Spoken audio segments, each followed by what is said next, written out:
Família Crescer, a paz do Senhor. Continuando a nossa leitura bíblica, Números capítulo 19. Disse também o Senhor a Moisés e a Arão: esta é uma exigência da lei que o Senhor ordenou. Mande os israelitas trazerem uma novilha vermelha, sem defeito e sem mancha, sobre a qual nunca tenha sido colocada uma canga. Vocês a darão ao sacerdote Eleazar. Ela será levada para fora do acampamento e sacrificada na presença dele. Então o sacerdote Eleazar pegará um pouco do sangue com o dedo e o aspergirá 7 vezes na direção da entrada da tenda do encontro. Na presença dele, a novilha será queimada, o couro, a carne, o sangue e o excremento. O sacerdote apanhará um pedaço de madeira de cedro, isopo e lã vermelha e os atirará ao fogo que estiver queimando a novilha. Depois disso, o sacerdote lavará as suas roupas e se banhará com água. Então poderá entrar no acampamento, mas estará impuro até o cair da tarde. Aquele que queimar a novilha também lavará as suas roupas e se banhará com água e também estará impuro até o cair da tarde. Um homem cerimonialmente puro recolherá as cinzas da novilha e as colocará num local puro fora do acampamento. Serão guardadas pela comunidade de Israel para uso na água da purificação, para a purificação dos pecados. Aquele que recolher as cinzas da novilha também lavará as suas roupas e ficará impuro até o cair da tarde. Este é um decreto perpétuo, tanto para os israelitas como para os estrangeiros residentes. Quem tocar num cadáver humano ficará impuro durante 7 dias. Deverá purificar-se com essa água no 3º e no 7º dias. Então estará puro. Mas se não se purificar no 3º e no 7º dias, não estará puro. Quem tocar num cadáver humano e não se purificar, contamina o tabernáculo do Senhor e será eliminado de Israel. Ficará impuro porque a água da purificação não foi derramada sobre ele. Sua impureza permanece sobre ele. Esta é a lei que se aplica quando alguém morre numa tenda. Quem entrar na tenda e quem nela estiver ficará impuro 7 dias. E qualquer recipiente que não estiver bem fechado ficará impuro. Quem estiver no campo e tocar em alguém que tenha sido morto à espada, ou em alguém que tenha sofrido morte natural, ou num osso humano, ou num túmulo, ficará impuro durante 7 dias. Pela pessoa impura colocará um pouco das cinzas do holocausto de purificação num jarro e derramarão água da fonte por cima. Então um homem cerimonialmente puro pegará isopo, molhará na água e a aspergirá sobre a tenda, sobre todos os utensílios e sobre todas as pessoas que estavam ali. Também a aspergirá sobre todo aquele que tiver tocado num osso humano, ou num túmulo, ou em alguém que tenha sido morto, ou que tenha sofrido morte natural. Aquele que estiver puro a aspergirá sobre a pessoa impura no 3º e no 7º dia, e no 7º dia deverá purificá-la. Aquele que estiver sendo purificado lavará as suas roupas e se banhará com água, e naquela tarde estará puro. Mas se aquele que estiver impuro não se purificar, será eliminado da assembleia, pois contaminou o santuário do Senhor. A água da purificação não foi aspergida sobre ele e ele está impuro. Este é um decreto perpétuo para eles. O homem que aspergir água da purificação também lavará as suas roupas, e todo aquele que tocar na água da purificação ficará impuro até o cair da tarde. Qualquer coisa na qual alguém que estiver impuro tocar se tornará impura, e qualquer pessoa que nela tocar ficará impura até o cair da tarde. Capítulo 20.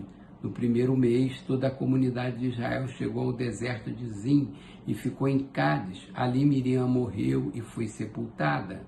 Não havia água para a comunidade, e o povo se juntou contra Moisés e contra Arão. Discutiram com Moisés e disseram: quem dera tivéssemos morrido quando nossos irmãos caíram mortos perante o Senhor. Porque vocês trouxeram a Assembleia do Senhor a este deserto para que nós e os nossos rebanhos morrêssemos aqui? Porque vocês nos tiraram do Egito e nos trouxeram para este lugar terrível. Aqui não há cereal, nem figos, nem uvas, nem romães, nem água para beber. Moisés e Arão saíram de diante da assembleia para a entrada da tenda do encontro e se prostraram com o rosto em terra, e a glória do Senhor lhes apareceu, e o Senhor disse a Moisés: pegue a vara, e com o seu irmão Arão reúna a comunidade, e diante desta fale aquela rocha, e ela verterá água. Vocês tirarão a água da rocha para a comunidade e os rebanhos beberem. Então Moisés pegou a vara que estava diante do Senhor, como este lhe havia ordenado. Moisés e Arão reuniram a assembleia em frente da rocha, e Moisés disse: escutem, rebeldes, será que teremos que tirar água desta rocha para dar a vocês? Então Moisés ergueu o braço e bateu na rocha 2 vezes com a vara. Jorrou água e a comunidade e os rebanhos beberam. O Senhor, porém, disse a Moisés e a Arão: como vocês não confiaram em mim para honrar minha santidade à vista dos israelitas, vocês não conduzirão esta comunidade para a terra que dou a vocês. Essas foram as águas de Meribá, onde os israelitas discutiram com o Senhor e onde ele manifestou a sua santidade entre eles. De Cádiz, Moisés enviou mensageiros ao rei de Edom, dizendo: assim diz o teu irmão Israel: tu sabes de todas as dificuldades que vieram sobre nós. Os nossos antepassados desceram para o Egito e ali vivemos durante muitos anos. Os egípcios, porém, nos maltrataram, como também a eles. Mas quando clamamos ao Senhor, ele ouviu o nosso clamor, enviou um anjo e nos tirou do Egito. Agora estamos em Cádiz, cidade na fronteira do teu território. Deixa-nos atravessar a tua terra. Não passaremos por nenhuma plantação ou vinha, nem beberemos água de poço algum. Passaremos pela estrada do rei e não nos desviaremos nem para a direita nem para a esquerda, até que tenhamos atravessado o teu território. Mas Edom respondeu: vocês não poderão passar por aqui. Se tentarem, nós os atacaremos com a espada. E os israelitas disseram: iremos pela estrada principal. Se nós e os nossos rebanhos bebermos da tua água, pagaremos por ela. Queremos apenas atravessar a pé e nada mais. Mas Edom insistiu: vocês não poderão atravessar. Então Edom os atacou com um exército grande e poderoso, visto que Edom se recusou a deixá-los atravessar o seu território. Israel desviou-se dele. Toda a comunidade israelita partiu de Cádiz e chegou ao Monte Or. Naquele monte, perto da fronteira de Edom, o Senhor disse a Moisés e a Arão: Arão será reunido aos seus antepassados, não entrará na terra que dou aos israelitas, porque vocês dois se rebelaram contra a minha ordem junto às águas de Meribá. Leve Arão e seu filho Eleazar para o alto do Monte Or. Tire as vestes de Arão e coloque-as em seu filho Eleazar, pois Arão será reunido aos seus antepassados, ele morrerá ali. Moisés fez conforme o Senhor ordenou. Subiram o Monte Or à vista de toda a comunidade. Moisés tirou as vestes de Arão e as colocou em seu filho Eleazar, e Arão morreu no alto do monte. Depois disso, Moisés e Eleazar desceram do monte. Quando toda a comunidade soube que Arão tinha morrido, toda a nação de Israel pranteou por ele durante 30 dias. Capítulo 21. Quando o rei cananeu de Arade, que vivia no Neguebe, soube que Israel vinha pela estrada de Atarim, atacou os israelitas e capturou alguns deles. Então Israel fez este voto ao Senhor: se entregares esse povo em nossas mãos, destruiremos totalmente as suas cidades.